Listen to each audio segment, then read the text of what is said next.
বন্ধুরা, employment bank থেকে আজ জানিয়ে দেওয়া হলো যে যুবশ্রী ভাতা দেওয়ার কাজ কিন্তু আপাতত বন্ধ রাখা হচ্ছে। তোমাদের যুবশ্রী ভাতা দেওয়ার যে প্রসেসিং, সে প্রসেসিংটা কিন্তু চালু হয়ে গিয়েছিল। 16 এবং 17 তারিখ ভাতা দেবে বলে ঘোষণা করা হয়েছিল। এই এপ্রিল মাসেরই 16 এবং 17 তারিখ টাকা দেবে বলে এমপ্লয়মেন্ট ব্যাংকের তরফে জানানো হয়েছিল। কিন্তু এখন আবার সেই এমপ্লয়মেন্ট ব্যাংকের তরফ থেকেই জানানো হচ্ছে যে যুবশ্রী ভাতা দেওয়ার কাজ আপাতত বন্ধ রাখা হচ্ছে। কেন বন্ধ রাখা হচ্ছে, কি সমস্যা, সমস্ত কিছুই আমরা এই ভিডিওর মধ্যে আলোচনা করব। তাই এই ভিডিওটি তোমরা স্কিপ না করে একেবারে শেষ পর্যন্ত দেখো, তাহলে সম্পূর্ণটা জানতে পারবে, ঘটনাটা কি সেটা বুঝতে পারবে।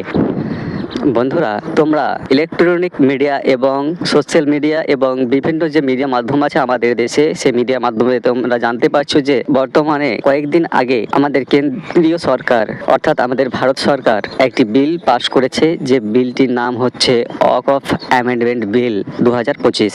এই ওয়াকফ বিলটি পাস করার ফলে মুসলিম সম্প্রদায়ের মধ্যে কিছুটা ক্ষোভের সৃষ্টি হয়েছে, যার ফলে তারা কিন্তু আমাদের দেশ তথা আমাদের এই রাজ্য পশ্চিমবঙ্গের বিভিন্ন জেলায় জেলায় কিছু বিক্ষোভ সমাবেশও তারা সংগঠিত করছে। তাদের বিক্ষোভকে, আন্দোলনকে ভেস্তে দেওয়ার জন্য পুলিশ বিক্ষোভকারীদের বাধা দিচ্ছে, ফলে বিক্ষোভকারীরা বিক্ষিপ্ত হয়ে পুলিশের সঙ্গে খণ্ডযুদ্ধে লিপ্ত হচ্ছে। পুলিশ এবং জনতার মাঝে দাঙ্গার সৃষ্টি হচ্ছে এবং জায়গায় জায়গায় 144 ধারা কিন্তু লাগু করা হচ্ছে। 144 ধারা কি?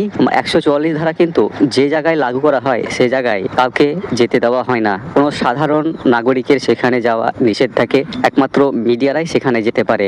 এবং যেসব এলাকাতে আন্দোলন, হাঙ্গামা, ভাঙচুর বেশি হচ্ছে, সেসব এলাকাতে কিন্তু ইন্টারনেট পরিষেবা, ওয়াইফাই পরিষেবা সম্পূর্ণরূপে বন্ধ করা হচ্ছে। মোবাইলগুলিতে শুধুমাত্র কথা বলার জন্য যেটুকু নেটওয়ার্ক দরকার সেটুকুই দেওয়া হচ্ছে, অর্থাৎ কলিং পরিষেবাটাই শুধুমাত্র চালু রাখা হচ্ছে। বাকি ইন্টারনেটের যত রকমের কাজ সমস্ত কিন্তু বন্ধ করে দেওয়া হয়েছে। আর এই ইন্টারনেট এবং ওয়াইফাই পরিষেবা বন্ধ হওয়ার কারণে আমাদের রাজ্যের বিভিন্ন জেলাতে, বিভিন্ন এলাকাতে ব্যাংকগুলো কিন্তু বন্ধ রাখা হয়েছে। ব্যাংকগুলো কিন্তু খোলা নাই বন্ধুরা। শুধু তা নয়, সরকারি যে অফিসগুলি, সে অফিসগুলিও কিন্তু বন্ধ রাখা হয়েছে।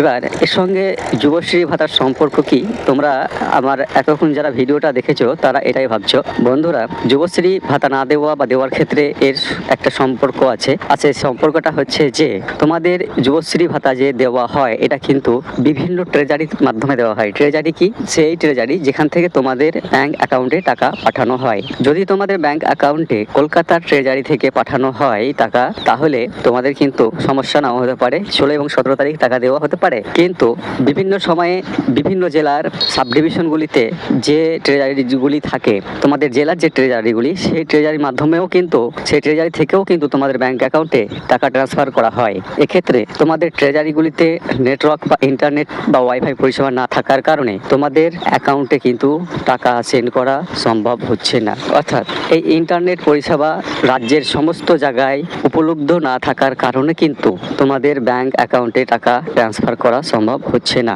তোমাদের টাকা যুবশ্রী ভাতা না দেবার এটাই হলো মূল কারণ বন্ধুরা। ইন্টারনেট পরিষেবা, ওয়াইফাই পরিষেবা রাজ্যের বিভিন্ন জায়গায় বন্ধ রাখা হয়েছে। যেমন মুর্শিদাবাদ জেলার সম্পূর্ণ এলাকাতেই ওয়াইফাই পরিষেবা এবং ইন্টারনেট পরিষেবা বন্ধ রাখা হয়েছে।